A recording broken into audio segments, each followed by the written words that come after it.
யாவரையும் சந்திப்பதில் மிகுந்த மகிழ்ச்சி அடைகிறேன். இந்த மாதத்தின் முதல் நாளிலும் கூட கர்த்தர் நம்ம எல்லாரையும் கூட்டி சேர்த்திருக்கிறார். அவருடைய நாமம் மகிமைப்படுவதாக. அல்லேலூயா. கடந்த மாதம் முழுவதும் கர்த்தர் உங்களையும் என்னையும் கிருபையாக நடத்தி வந்தார். ஆமென். நல்ல சத்தமாய் சொல்லுவோம் ஆமென். எனக்கு அன்பான தேவஜனம், இந்த புதிய மாதத்தில் இந்த முதல் நாளை காண கர்த்தர் நமக்கு கிருபை செய்திருக்கிறார். ஆகவே நன்றியுள்ளத்தோடு அவருடைய சமூகத்தில் கூடி வந்து அவரை துதித்து ஆராதித்து அவர் நமக்கு வைத்திருக்கிற ஜீவனுள்ள வார்த்தைகளை தியானித்து இன்னும் ஆண்டவருக்கென்று உண்மையாய் ஓட இந்த மாதம் முழுவதும் கர்த்தர் நமக்கு கிருபை செய்ய போகிறார். ஆமென்.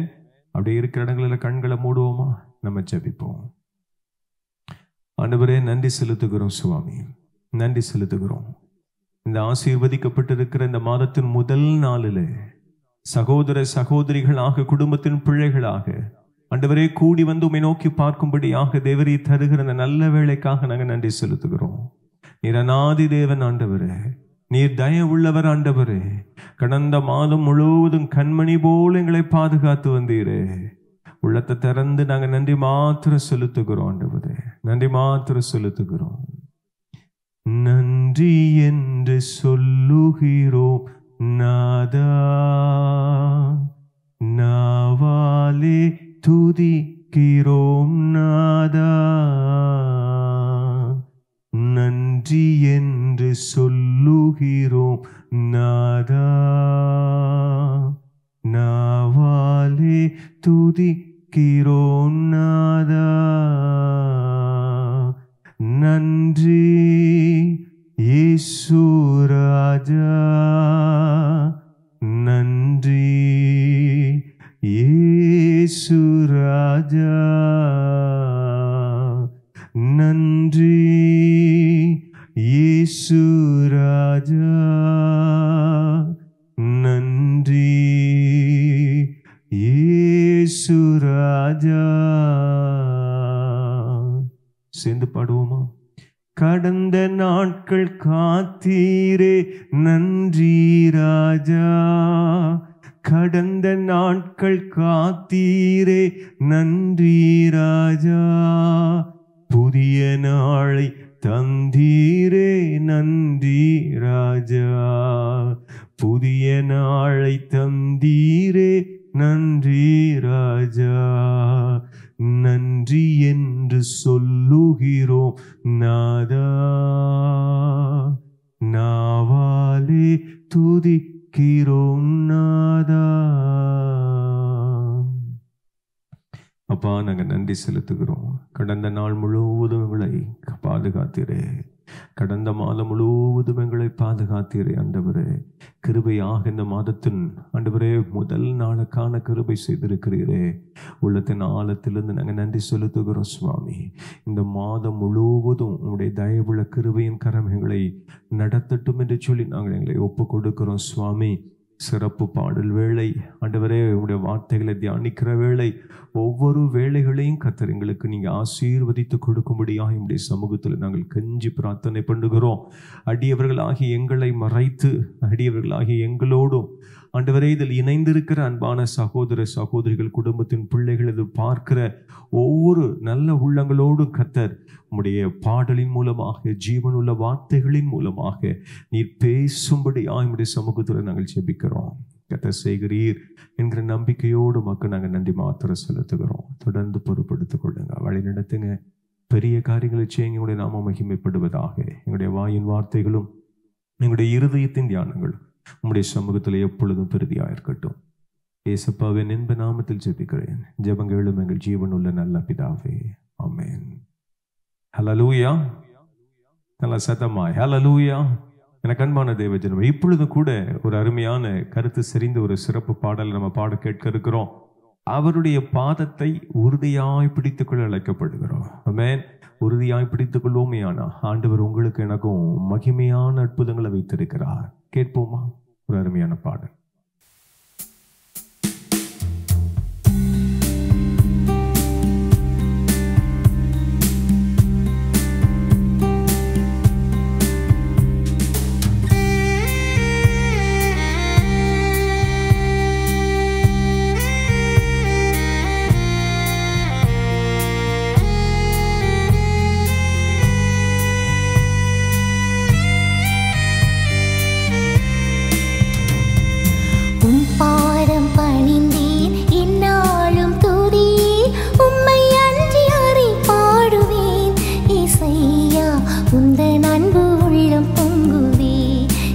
இசையா உந்தன் அன்பு உள்ளம் பொங்குதே. உன் பாதம் பணிந்தேன் இந்நாளும் துதி, உம்மை அன்றி யாரை பாடுவேன். இசையா உந்தன் அன்பு உள்ளம் பொங்குதே. இசையா உந்தன் அன்பு உள்ளம் பொங்குதே.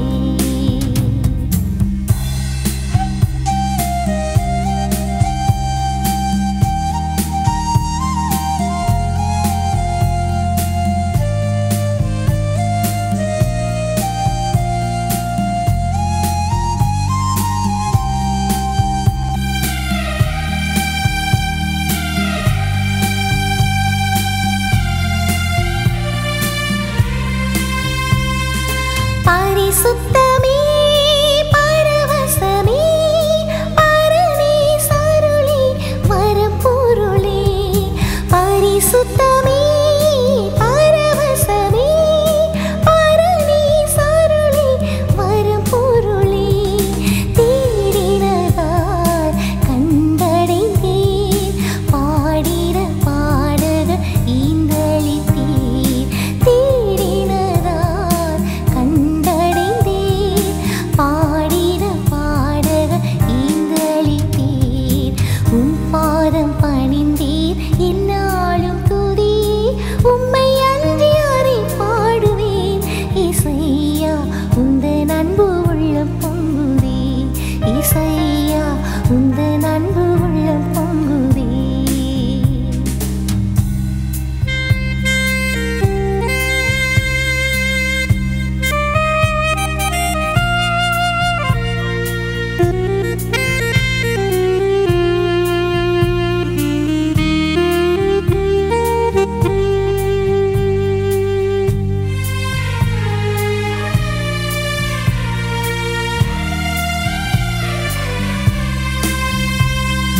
புது எண்ணெயால் புது பலத்தால் புதிய கிருபை புது கவியால்.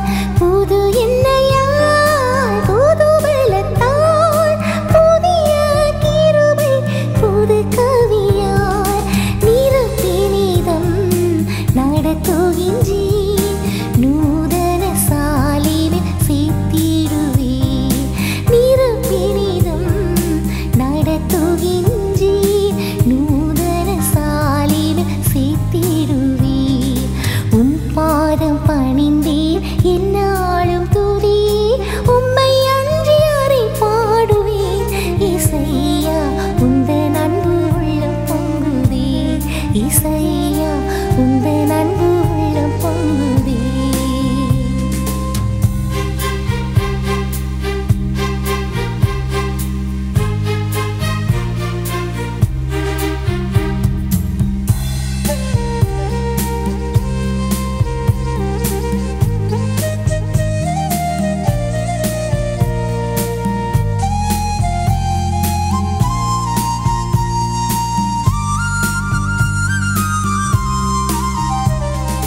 நெருக்கத்திலே உம்மை அழைத்தேன், நெருங்கி உதவி எனக்கு அளித்தீர். நெருக்கத்திலே உம்மை அழைத்தேன், நெருங்கி உதவி எனக்கு அளித்தீர். திசை கெட்டெங்கும் அலைந்திடாமல் தீவிரம் வந்தென்னை தாங்குகின்றீர். திசை கெட்டெங்கும் அலைந்திடாமல் தீவிரம் வந்தென்னை தாங்குகின்றீர். உன் பாதம் பணிந்தேன் எந்நாளும் துதி, உம்மை அன்றி யாரை பாடுவேன். இசையா உந்தன் அன்பு உள்ளம் பொங்குதே. இசையா உந்தன் அன்பு உள்ளம் பொங்குதே. உன் பாதம் பணிந்தேன் எந்நாளும் துதி, உம்மை அன்றி யாரை பாடுவேன். இசையா உந்தன் அன்பு உள்ளம் பொங்குதே. இசையா உந்தன் அன்பு உள்ளம் பொங்குதே. பிரியமானவர்களே, அருமையான ஒரு சிறப்பு பாடலை பாட கேட்டோம். இப்பொழுது கூட ஆண்டவருடைய வார்த்தையில் நாம் தியானிக்க போகிறோம். இந்த மாதத்தில் முதல் நாளிலும் கூட ஆண்டவர் இயேசு நம் அனைவரோடும் கூட தெளிவாக பேசும்படியாக விரும்புகிறார். ஆண்டவர் நம்மோடு கூட பேசும்படியாக விரும்புகிற தலைப்பு அர்ப்பணம் தரும் ஆசீர்வாதம் என்கிற தலைப்புல தேவன் நம்மோடு கூட பேசும்படியாக விரும்புகிறார். அர்ப்பணம் தரும் ஆசீர்வாதம். நீங்களும் நானும் மனம் திரும்பி நாம் நம்மை அர்ப்பணிக்கின்ற வேளையில உங்களுக்கும் எனக்கும் ஆசீர்வாதம் காத்து கொண்டிருக்கிறது என்று சொல்லி வேதம் சொல்லுகிறது. ஹல்லேலூயா. அர்ப்பணம் தரும் ஆசீர்வாதம். முகவுரையாக சில வசனங்களை தேவன் நமக்கு காண்பித்து கொடுக்கும்படியாக விரும்புகிறார். எபிரேயர் 10ஆம் அதிகாரம் 22வது வசனத்தை நம்ம எடுத்து வாசித்து பார்ப்போமே. ஆனா என் வேதம் ரொம்ப அருமையாக சொல்லுகிறது, நீங்களும் நானும் மாசுள்ள நம்முடைய இருதயம் கழுவப்பட்டு தேவனுடைய சமூகத்தில் அவரோடு கூட சேர அழைக்கப்படுகிறோம் என்று சொல்லி வேதம் அருமையாக சொல்லுகிறது. இன்னும் நேர்த்தியாக யாக்கோபு 4ஆம் அதிகாரத்துல 8வது வசனத்தை எடுத்து நம்ம வாசித்து பார்ப்போமே. ஆனா இருதயத்துல சுத்தம் உள்ளவர்களாக அவரிடத்துல இணைய நம்ம அழைக்கப்படுகிறோம் என்று சொல்லி வேதம் அருமையாக சொல்லுகிறது. ஆண்டவர் இயேசு மலை பிரசங்கம் பண்ணி கொண்டிருக்கிறார். அந்த மலை பிரசங்கத்தில் ஆண்டவர் இயேசு அருமையாக பேசுகிறார். மத்தேயு 5ஆம் அதிகாரத்துல 8வது வசனத்துல வேதம் அருமையாக சொல்லுகிறது, நீங்களும் நானும் இருதயத்துல சுத்தம் உள்ளவர்களாக இருக்க வேண்டும் என்று சொல்லி அழைக்கப்படுகிறோம் என்பதை ஆண்டவர் இயேசு சொல்லுகிறார். இருதயத்துல சுத்தம் உள்ளவர்கள் பாக்கியவான்கள், அவர்கள் தேவனை தரிசிப்பார்கள். ஹல்லேலூயா. எனக்கு அன்பான தேவ ஜனமே, மனம் திரும்பி அர்ப்பணிக்கிற வேளையில உங்களுக்கும் எனக்கும் ஆசீர்வாதங்கள். இன்னும் நேர்த்தியாக சங்கீதம் 51:10 எடுத்து வாசித்து பார்க்குமே. ஆனா அங்கே தாவீது அருமையாக சொல்லுகிறத நம்ம பார்க்க முடிகிறது. என்னுடைய உள்ளத்துல சுத்தமான இருதயத்தை தாங்க ஆண்டவரே, ஆண்டவரே சுத்தமான இருதயத்தை எனக்கு தாங்க, நிலைவரமான ஆவி எனக்குள்ள தங்கும்படியாக செய்யுங்க ஆண்டவர் என்று சொல்லி அங்கே தாவீது தேவ சமூகத்தில் அழுது புலம்பி பிரார்த்தனை செய்வதாக என் வேதம் அருமையாக காண்பித்து கொடுக்கிறது. எனக்கு அன்பான தேவ ஜனம், இந்த மாதத்தின் முதல் நாளில் நீங்களும் நானும் மனம் திரும்பி அர்ப்பணித்து தேவன் நமக்கு வைத்திருக்கிற நிறைவுகளை பெற்றுக்கொள்ள அழைக்கப்படுகிறோம். அதைத்தான் தேவன் இந்த முகவரியின் வசனங்களில் நமக்கு தெளிவுபடுத்த விரும்புகிறார். மனம் திரும்புதல் உண்டோ? இருதயத்தில் சுத்தம் உண்டோ? வேதாகமத்திலிருந்து ஒரே ஒரு மனிதனை தேவன் நமக்கு காண்பித்து கொடுக்கும்படியாக விரும்புகிறார். அந்த மனிதனுடைய வாழ்க்கையில எப்படியெல்லாம் நடந்ததோ இன்றைக்கு நீங்களும் நானும் வாழ்கிற நம்முடைய வாழ்க்கையிலும் கூட அப்படிப்பட்ட ப்ராசஸ்ல, ஒருவேளை அப்படிப்பட்ட பாதைகளில நீங்களும் நானும் செல்ல நேரிடலாம். ஆனாலும் தேவன் அந்த மனிதனுக்கு கிருபையாக தம்முடைய தயவை விளங்க பண்ணினபடினால எவ்வளமாக அர்ப்பணித்து ஆசீர்வாதத்தை பெற்றுக்கொண்டார் என்பதைத்தான் தேவன் நமக்கு காண்பித்து கொடுக்கும்படியாக விரும்புகிறார். வேதாகமத்தில் ஆண்டவருடைய சீடர்களில் பேதுரு என்கிற ஒரு சீடனை குறித்து நாம் அறிந்திருக்கிறோம். அந்த பேதுரு என்கிற சீடனுடைய வாழ்க்கையில நடைபெற்ற காரியங்களை தான் தேவன் நமக்கு காண்பித்து கொடுக்கும்படியாக விரும்புகிறார். ஆண்டவராகிய இயேசுவுக்கும் சீடன் பேதுருவுக்கும் நல்லதொரு நெருங்கிய உறவு இருந்ததாக வேதம் அருமையாக காண்பித்து கொடுக்கிறது. ஒருவேளை நீங்களும் நானும் கூட சொல்லிக் கொள்வோம், இல்ல எனக்கும் ஆண்டவர் இயேசுவை இத்தனை வருடங்களாக தெரியும், 10 வருடங்களாய், 20 வருடங்களாய், 30 வருடங்களாய், 40, 50 என்று சொல்லி வருடங்களை நம்ம அடுக்கிக் கொண்டே போவோம். இயேசுவை நமக்கு தெரியும் என்று சொல்லி நீங்களும் நானும் சொல்லிக் கொள்ளுகிறோம், இல்ல. அங்கு வேதாகமத்துல பேதுருவுக்கும் ஆண்டவர் இயேசுவுக்கும் இருந்த உறவை அருமையாக வேதம் காண்பித்து கொடுக்கிறது. ஆண்டவர் இயேசுவுக்கு நெருக்கமான சீடர்கள், சொல்லுங்களேன், ஆண்டவர் இயேசுவுக்கு நெருக்கமான சீடர்கள் முதல்ல வருவதே ரொம்ப சரியா சொல்றீங்க, பேதுரு, யாக்கோபு, யோவான். அப்போ ஆண்டவருடைய இயேசுடைய உள்ளத்துல அதிகமாக நெருக்கமாக அவருடைய அன்பை பெற்றுக்கொண்ட ஒரு சீடனாக இருக்கிறார் பேதுரு. ஆகவே தன் முதல் பேரை பேதுருன்னு சொல்லி சொல்றார். ஆண்டவர் இயேசு இந்த உலகத்துல வாழ்ந்த பொழுது சில நேரங்களில் தம்முடைய சீடர்களை பார்த்து தன்னிடத்துல வருகிறவர்களிடத்துல சில கேள்விகளை கேட்கிறத பார்க்க முடிகிறது. அப்படி ஒரு விசை யோவான் 6ஆம் அதிகாரத்துல 67, 68 எடுத்து வாசித்து பார்க்கும் பொழுது ஆண்டவர் இயேசு பேதுருவிடத்திலும் குழுமிருந்த சீடரிடத்திலும் ஒரு கேள்வி கேட்கிறார். என்ன கேட்கிறார்? நீங்களும் என்னை விட்டு சென்று விட மனதாயிருக்கிறீர்களா என்று சொல்லி ஒரு கேள்வி கேட்கிறார். அதற்கு பேதுரு ரொம்ப அருமையாக ஒரு பதில் கொடுக்கிறார். ஆண்டவரே, எங்களுக்கு ஜீவன் தருகிற வார்த்தை உம்மிடத்தில் அல்லவோ உண்டு என்று சொல்லி அருமையாக ஒரு பதில் கொடுக்கிறத பார்க்க முடிகிறது. அப்போ ஆண்டவர் இயேசுவிடத்தில் அவருடைய உள்ளத்தை அறிந்து பதில் கொடுக்கக்கூடிய ஒரு நெருக்கமுள்ளவர்களாக பேதுரு இருந்திருக்கிறார். மற்றொரு விசை ஆண்டவர் மத்தேயு 16ஆம் அதிகாரத்துல 15வது வசனத்தில் ஒரு கேள்வி கேட்கிறார். நீங்கள் என்னை யார் என்று சொல்வீர்கள், யார் என்று அறிந்திருக்கிறீர்கள் என்று சொல்லி ஒரு கேள்வி கேட்கப்படுகிறது. குளிமிருந்த சீடர்கள் யோசித்துக் கொண்டிருக்கிற வேளையில பேதுரு உடனடியாக ஒரு பதில் கொடுக்கிறார். நீ தேவனுடைய குமாரன் என்பதை நாங்கள் அறிந்திருக்கிறோம் என்று சொல்லி சொல்வதாக என் வேதம் அருமையாக சொல்லுகிறது. எனக்கு அன்பான தேவ ஜனமே, எனக்கு அன்பான சகோதரனே சகோதரி, பேதுருவுக்கும் ஆண்டவர் இயேசுவுக்கும் நெருங்கிய உறவு இருந்ததாக இந்த வசனங்களை பார்க்கும் பொழுது நம்ம அறிந்து கொள்ள முடிகிறது. மத்தேயு 16, 17, 18 எடுத்து வாசித்து பார்க்கும் பொழுது 18வது வசனத்துல பேதுருவை கொண்டு ஆண்டவர் செய்ய விரும்புகிற காரியத்தை சொல்லுகிறார். அது அவருடைய அன்பை காண்பித்துக் கொடுக்கிறது. இன்னும் லூக்காவிலும் ஆண்டவருடைய அன்பு பேதுருவுக்கு வழிபட்டதை என் வேதம் அருமையாக காண்பித்துக் கொடுக்கிறது. லூக்கா 22, 31, 32 எடுத்து வாசித்து பார்க்கும் பொழுது ஆண்டவர் இயேசு பேதுருவுக்காக பரிதவிக்கிறதை என் வேதம் காண்பித்துக் கொடுக்கிறது.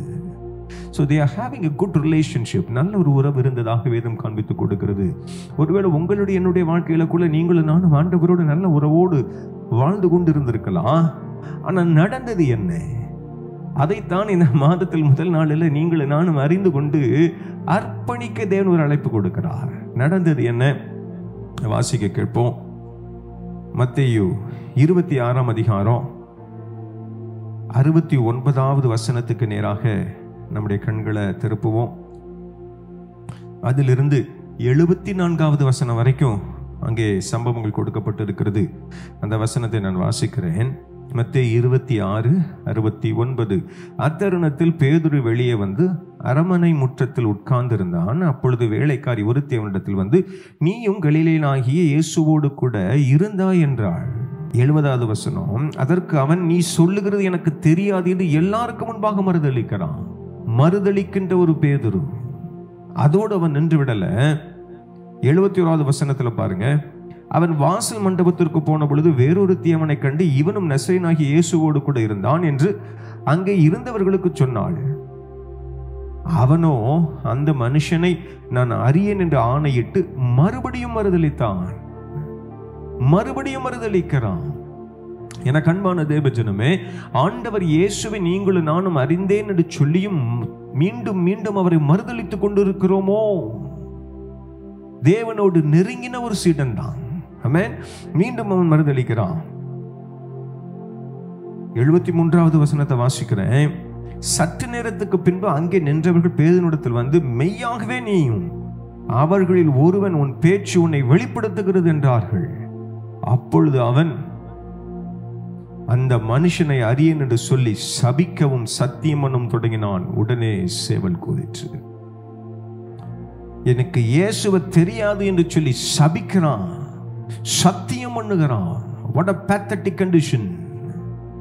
என்ன ஒரு நிர்பந்தமான ஒரு சூழ்நிலை. எனக்கு அன்பான தேவ ஜனமே, ஆண்டவரோடு நெருங்கி உறவாடின மனிதன் தான். ஆண்டவர் இயேசு செய்த அற்புதங்களை கண்ணார கண்ட மனிதன் தான். ஆனாலும் ஆண்டவர் இயேசுவை மறுதளிக்கிறான், மறுபடியும் மறுதளிக்கிறான். முடிவில் ஆண்டவரை சபிக்கிறான். எனக்கு தெரியாது இவரை. அவர் சபிக்கிறான், சத்தியம் பண்ணுகிறான். I do not know who Jesus is. என்ன ஒரு மோசமான நிலைமை. சொல்லினாலும் செயலினாலும் பேதுரு அங்கே மறுதளிக்கிறத பார்க்க முடிகிறது. பேதுருடைய வாழ்க்கையில ஆண்டவர் நமக்கு காண்பித்து கொடுக்கும்படியாக விரும்புகிற முதல் காரியம், மறுதளிக்கின்ற பேதுரு. மறுதளிக்கிறான். நீங்களும் நானும் கூட நம்முடைய சொல்லினாலும் செயலினாலும் ஆண்டவர் இயேசுவை அநேக நேரங்களில் மறுதளித்துக் கொண்டிருக்கிறோமோ? இந்த மாதத்துல முதல் நாளில் ஆண்டவர் நம்மோடு கூட பேசும்படியாக விரும்புகிறார். என்னை நீ மறுதளிக்கிறாயா? என்னை நீ மறுதளிக்கிறாயா? மறுதளிக்கிறான். ஆண்டவர் இயேசுவை எனக்கு தெரியாது என்று சொல்லி மறுதளிக்கிறான். எனக்கு அன்பான தேவ ஜனமே, எனக்கு அன்பான சகோதரனே சகோதரியே, ஒரு மனிதன் ஆண்டவர் இயேசுவை மறுதளிப்பதற்கு காரணம் என்ன? ஏன் மறுதளிக்கிறான்? பேதுரு ஏன் மறுதளிக்கிறான்? அங்கே ஆண்டவர் இயேசு தண்டனைக்கு உட்படுத்தும்படியாக கொண்டு செல்லப்படுகிறார்.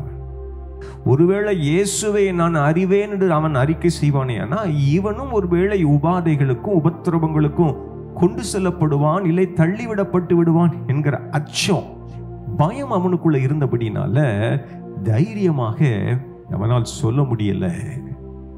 அப்போ உங்களுக்குள்ளும் எனக்குள்ளும் பயம், எதிர்காலத்தை குறித்த ஒரு கலக்கம் உங்களுடைய என்னுடைய வாழ்க்கையில மேலோங்கும் பொழுது நம்மை அறியாமலே போய் பேசி விடுகிறோம், தேவையில்லாத வார்த்தைகளை பேசி விடுகிறோம், கோபப்பட்டு விடுகிறோம், கர்த்தருக்கு பிரியமில்லாத அருவருப்புகளுக்கு இடம் கொடுத்து விடுகிறோம்.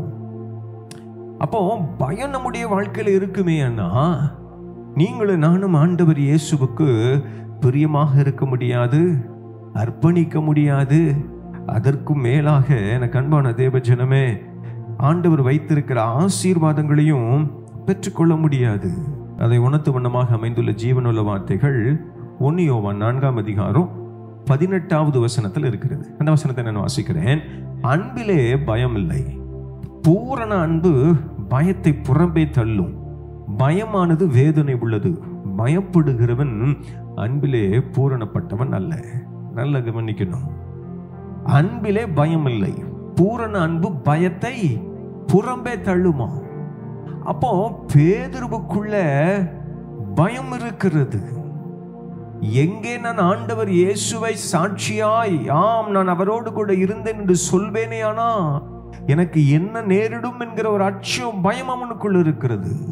அப்போ பயம் இருந்தால் அங்கே அன்பு இல்லை என்பதை வேதம் காண்பித்துக் கொடுக்கிறது. ஆண்டவர் இயேசுவை பார்ப்போம். ஆண்டவர் இயேசுவுக்கு பிதாவாகிய தேவன் மீது அன்பு இருந்தது. ஹல்லேலூயா, நல்ல சத்தமா ஹல்லேலூயா. அந்த அன்பு இருந்தபடினால தான் அவர் தைரியமாக பேசுகிறார்.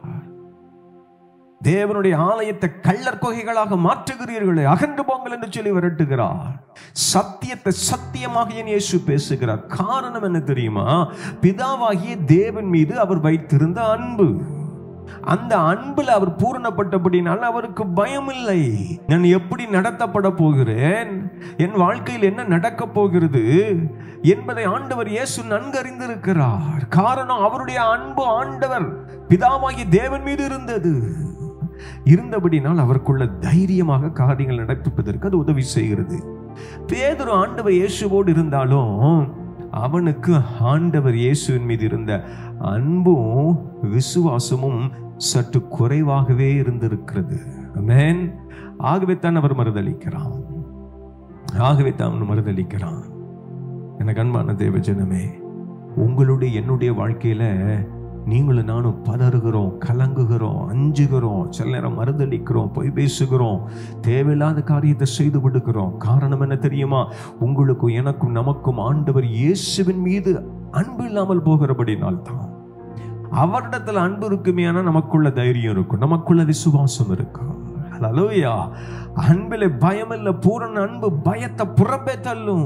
பயப்படுகிறவன் அன்பிலே பலப்பட்டவன் அல்ல என்று என் வேதம் அருமையாக சொல்லுகிறது.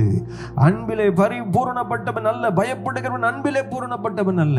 எனக்கு அன்பான தேவ ஜனமே, எனக்கு அன்பான சகோதரனே சகோதரியே, ஆண்டவர் அறிந்திருந்த மனிதன் தான் இயேசு பேதுருவை உண்மையாக நேசிக்கிறார்.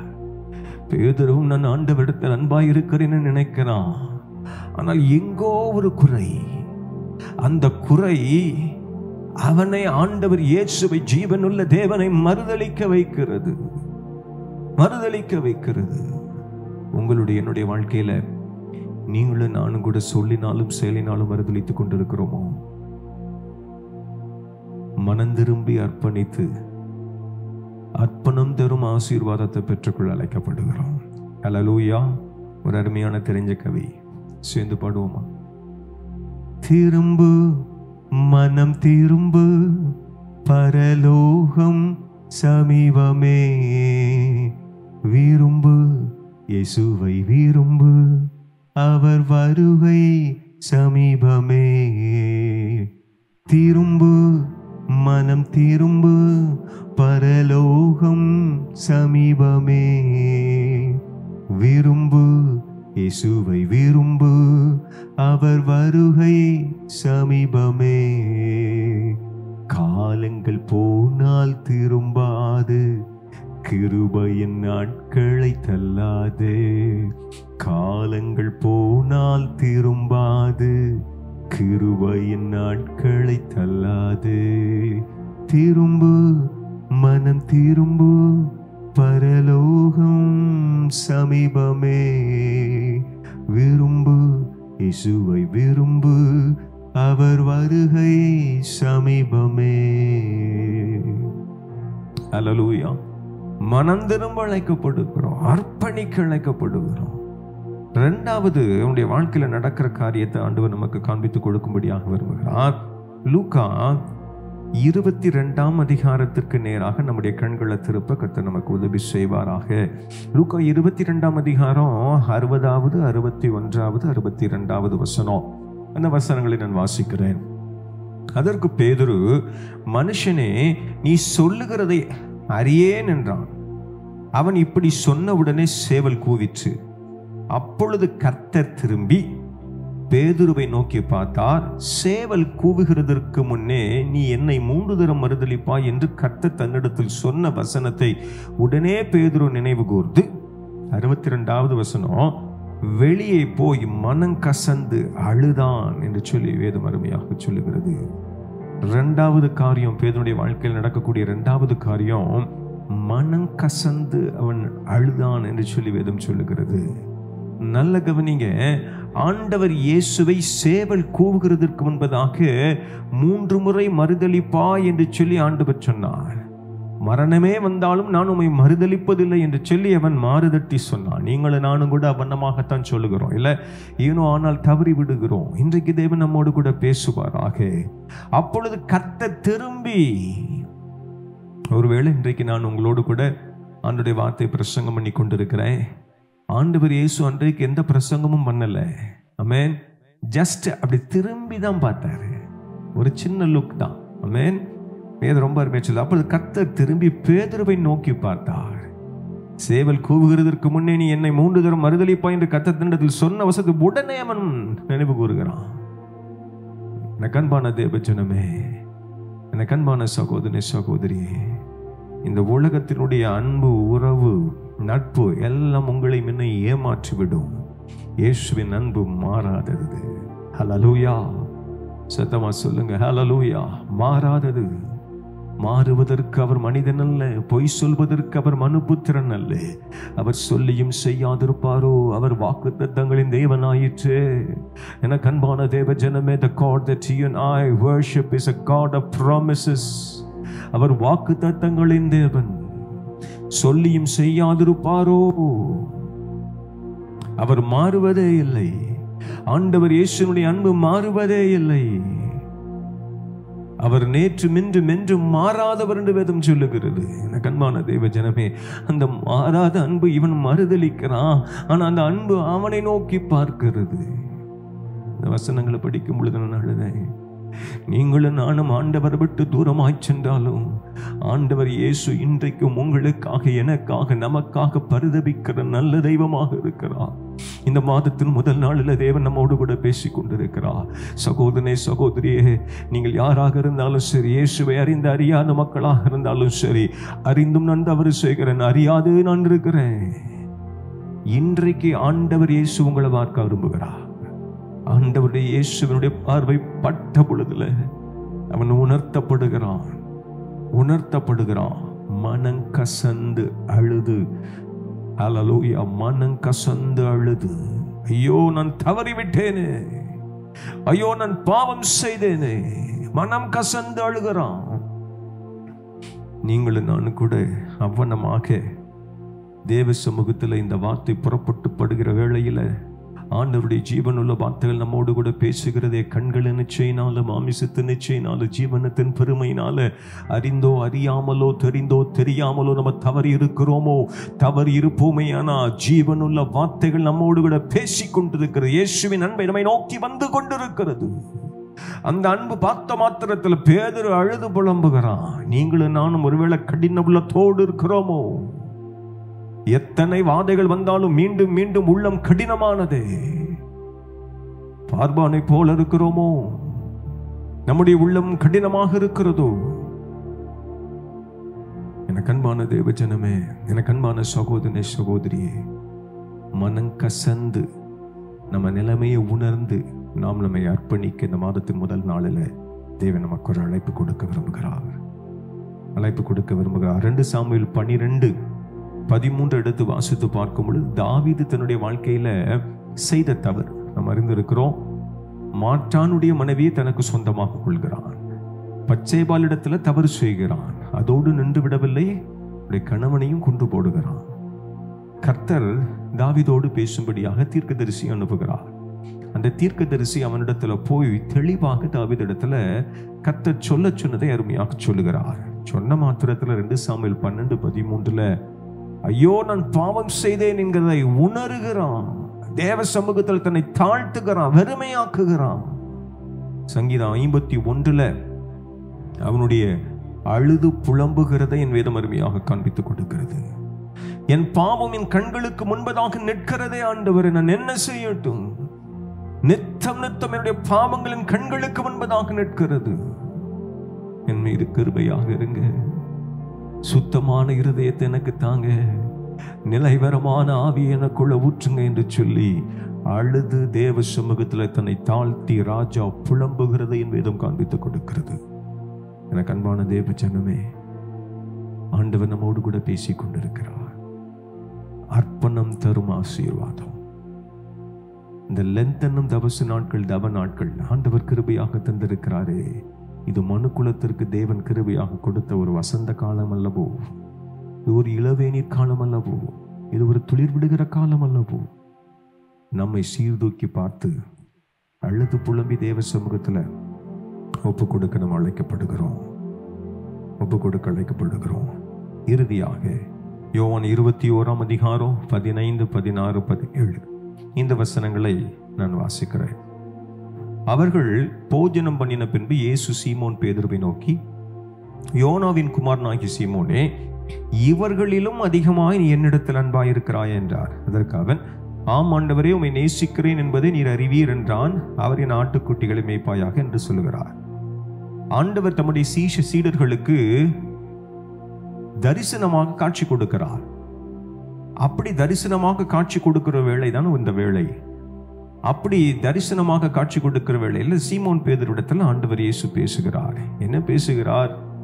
என்னிடத்தில் இவர்களை காட்டிலும் அன்பா இருக்கிறாயா? உன்னுடைய நண்பர்கள், உறவினர்கள், குடும்பங்கள் இவைகளை காட்டிலும் என்னிடத்தில் நீ அன்பா இருக்கிறாயா? அப்படி ஆண்டவர் கம்பேர் பண்ணி கேட்கிறார். அதற்கு அவன் இவ்வளவு அருமையா டெக்னிக்கா பதில் சொல்றான் பாருங்க. ஆம் ஆண்டவரே, உம்மை நேசிக்கிறேன் என்பதை நீர் அறிவீர். நீர் அறிவீர் என்றான். உடனே ஆண்டவர் சொல்றாரு, go and feed the flocks, என் ஆட்டுக்குட்டிகளை மேய்ப்பாயாக என்றார். ஆண்டவர் எப்பொழுதுமே நல்ல ஆசிரியர். அவர் கேள்வி கேட்கும் பொழுது சரியான பதில் சொல்லிட்டோம்னா சபாஷ் என்று சொல்லி தட்டி கொடுத்து அதோட கேள்வி நின்றோம். அல்லேலூயா. ஆமா, பதில் சரியா வரல, ஆண்டவர் 2ஆம் தரமும் கேள்வி கேட்கிறார். 21:16 வாசிக்கிறேன். 2ஆம் தரம் அவர் அவனை நோக்கி, யோனாவின் குமாரனாகிய சீமோனே, நீ என்னிடத்தில் அன்பாயிருக்கிறாயா என்றார். அதற்கு அவன், ஆம் ஆண்டவரே, உம்மை நேசிக்கிறேன் என்பதை நீர் அறிவீர் என்றான். அவரின் ஆடுகளை மேய்ப்பாயாக என்றார். அடுத்த ஆண்டவர் ஒரு டைரக்ட் கொஸ்டின் கேட்கிறார். 2ஆம் தரம் அவர் அவனை நோக்கி, யோனாவின் குமாரனாகிய சீமோனே, நீ என்னிடத்தில் do you love me? Do you love me? நீ என்னை நேசிக்கிறாயா? நீ என்னை நேசிக்கிறாயா? Do you love me? என்று சொல்லி ஆண்டவர் கேட்கிறத அருமையாக பார்க்க முடிகிறது. எனக்கு அன்பான தேவ ஜனமே, அதிலும் அவன் ரொம்ப ஞானமாக பதில் சொல்வதாக நினைத்து சொல்லுகிறான். ஆண்டவரே, உம்மை நேசிக்கிறேன் என்பதை நீர் அறிவீர் என்றான். மறுபடியும் ஆண்டவர் சொல்றார், என் ஆடுகளை மேய்ப்பாயாக. சரியான பதில் வரல. 3ஆம் நேரம் கேள்வி வருகிறது. அவர் அவனை நோக்கி, யோனாவின் குமாரனாகிய சீமோனே, நீ என்னை நேசிக்கிறாயா என்றார்.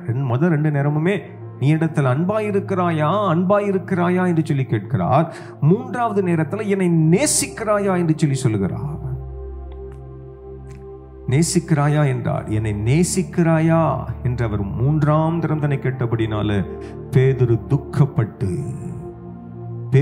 துக்கப்பட்டு ஆண்டவரே, நீர் எல்லாவற்றையும் இருந்திருக்கிறீர், நான் உம்மை நேசிக்கிறேன் என்பதை நீர் அறிவீர் என்றான். இயேசு, என் ஆடுகளை மேய்ப்பாயாக என்றார். அதுக்கப்புறம் கேள்வி கேட்கல.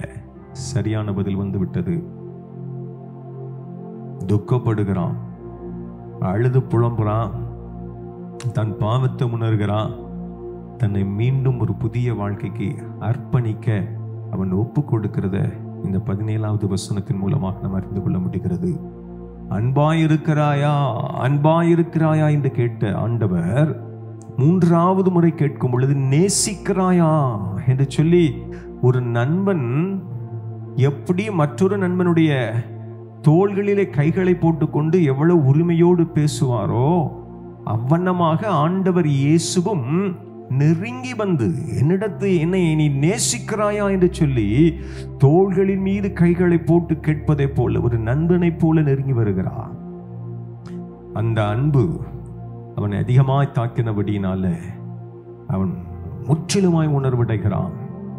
தன்னை அர்ப்பணிப்ப அழைக்கப்படுகிறோம், நாம் அர்ப்பணிக்க வேண்டும் என்கிற உணர்வை கர்த்தர் நமக்கு தர விரும்புகிறார் என்பதை உணர்ந்து கொள்ளுகிறான்.